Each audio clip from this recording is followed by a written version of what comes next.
Jadi di sini kami akan mewawancarai beberapa mahasiswa di lingkungan kampus Universitas. Hai Kak, sebelumnya perkenalkan nama saya Cahaya Ratih Andika dari Prodi S1 Kimia. Nah, sebelumnya apakah Kak bersedia menjadi narasumber saya?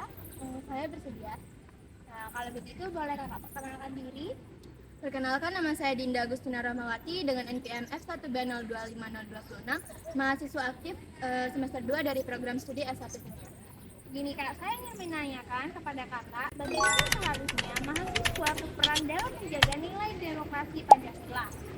Ya, jadi kalau menurut saya ya, sebagai mahasiswa tentunya harus selalu aktif dalam menjaga nilai-nilai demokrasi tentunya di lingkungan kampus. Nah, menurut saya perannya itu dapat dilakukan dengan beberapa cara. Yang pertama, kita sebagai mahasiswa itu harus selalu berpikir kritis dan juga tidak ikut-ikutan dengan beberapa kegiatan yang mungkin diselenggarakan oleh kampus. Seperti misalnya ada kegiatan demo nih. Nah, kita tuh harus tahu yang didemokan ini poin-poinnya apa yang dibawakan. Gak bisa kita ikut-ikutan bersuara, tapi kita tuh nggak tahu apa yang ingin kita suarakan dalam demo tersebut.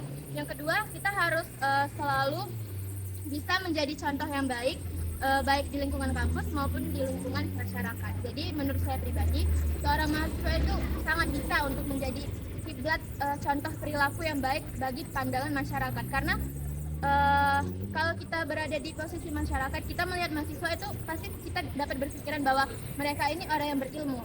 Dan menurut saya kita harus selalu bisa untuk menjadi contoh yang baik, baik di lingkungan kampus maupun di lingkungan masyarakat. Lalu yang ketiga itu tuh kita harus bisa memilah mana forum yang baik untuk kita ikuti. Jadi sebagai seorang mahasiswa kita harus dapat untuk tergabung dalam organisasi yang tentunya bagus dan dapat membuat kita tuh berpikiran terbuka dan membuat kita tuh open mindset lah. Jadi jangan sampai kita menjadi mahasiswa yang apatis dan tidak dapat berpikir kritis, karena tentunya seperti yang saya omongkan tadi, mahasiswa harus selalu dapat menjadi contoh yang baik di lingkungan masyarakat. Menurut aku itu. Terima kasih Kak. Sama-sama. Oke Pak, sebelumnya boleh perkenalkan sama dari prodi mana Pak? Oke, perkenalkan nama saya Alicia Wanda dari Prodi Pendidikan Biologi. Mbak yang satu lagi? Nama saya Nisa Siti Ramadhani dari Pendidikan Biologi. Oke Mbak, aku mau nanya nih, apakah sistem pemilu di Indonesia sudah mencerminkan nilai-nilai demokrasi Pancasila secara utuh? Menurut Mbak gimana?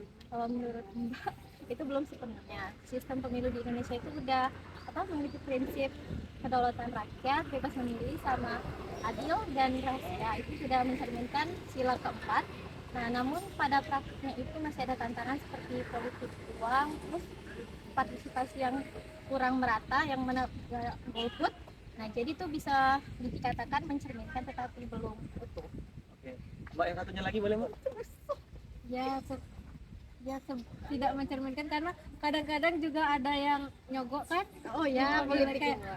Politik uang gitu. Jadi kayak belum itu banget ya sama Pancasila. Oke, terima kasih Mbak atas pendapatnya Mbak. Ya, boleh perkenalkan nama dan prodinya dari mana? Oke, nama saya Bintang dari Pertama dari prodi ini.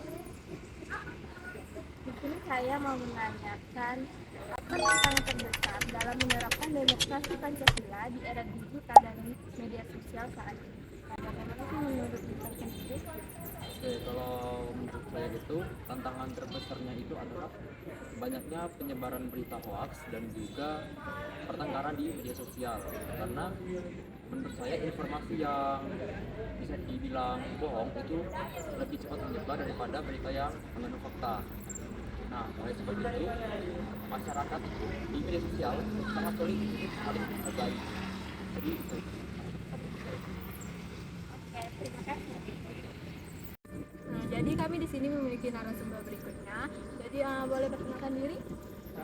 Nama saya Elan Febriansa, saya dari Prodi Pendidikan Musik. Nah, jadi di sini kami memiliki pertanyaan Kak, yaitu pertanyaannya sejauh mana nilai-nilai Pancasila benar-benar menjadi dasar dalam sistem demokrasi di Indonesia saat ini? Nah, untuk sejauh mana kan tadi itu kita cukup jauh sebenarnya, karena Pancasila itu kan sebagai dasarnya dari Indonesia ini juga. Karena untuk demokrasi itu kita pasti kan butuh ketuhanan, terus juga kemanusiaan, terus juga ada persatuan, kerakyatan dan juga keadilan sosial. Jadi ini tuh perlu kita apa untuk Pancasila itu menjadi dasar dari demokrasi itu. Oh, gitu. Terima kasih ya, Kak. Oke Bang, sebelumnya boleh perkenalkan dan dari prodi mana Bang? Perkenalkan, nama saya Najib Dianatala dari Prodi Teknik Elektro. Oke, pertanyaannya itu Bang, bagaimana sih peran sila keempat Pancasila dalam menyelesaikan konflik di politik di Indonesia menurut Abang? Sudah jelas ya, sila 4 itu adalah kerakyatan yang dipimpin oleh hikmat kebijaksanaan dalam permusyawaratan perwakilan. Tentu saja kita harus menyelesaikan konflik politik itu dengan cara musyawarah mufakat. Kemudian kita juga harus menghargai dan memiliki rasa empati terhadap sesama. Nah, kemudian juga kita juga harus menghargai lawan bicara kita dalam musyawarah tersebut agar tidak terjadi konflik yang berlebihan. Oke, cukup ya? Oke, kasih Bang. Oke, mungkin sekian dari kami ucapkan Wassalamualaikum warahmatullahi wabarakatuh. wabarakatuh.